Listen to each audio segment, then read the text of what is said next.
Gosh. when I did my intake for Oracle, bipolar was listed as an accepted disability. And they didn't make you declare, they just asked you, do you have a disability? And then they listed all the possible things. So I checked the box for yes. And that gives me a certain amount of protection. Mm-hmm. But you're also like, I also think of this as a superpower. Sure. But like if worst comes to worst, I can say, look, I have a disability and this was clearly defined in my intake. And that's kind of new for me because I did always consider bipolar a liability when taking a job because I knew my bipolar could fuck with my ability to do my job. Yeah. Right. And now I have a certain amount of protection legally. Yeah, no, which is wild. really important. Which is really important. And but it's one of those things. It obviously varies where you work and all that stuff. And there is still stigmas there, but it's decreased a lot. And yeah, I mean, with the Obamacare or whatever it's called, ACA. ACA, yeah. Like that was for all the critique that I think a lot of them are correct.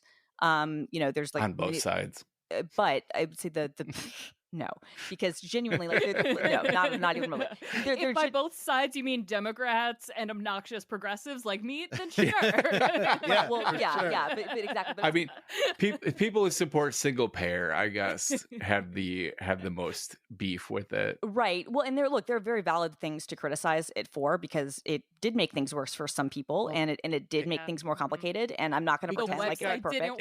The website was awful. The website did. It got capped in the knees by the Republicans who then could hold it up and say, look, it's not working because of these riders we slid in. No, you're completely correct. But I'm just saying, like, even putting all that aside, what I always say to people, because, we have like friends of ours who will like talk about it is ridiculous how much I have to pay, for health insurance and whatnot. And, through the various marketplaces and whatnot. And they're not wrong on any of those things. Not that that's the ACA's fault, but yeah, the website didn't work and whatnot. But the one thing I will defend that forever is I'm like, look, that got rid of the pre-existing condition BS that for me, when I was able to stay on my insurance for a year longer than I should have been able to. And I don't remember why, but we were able to get something done.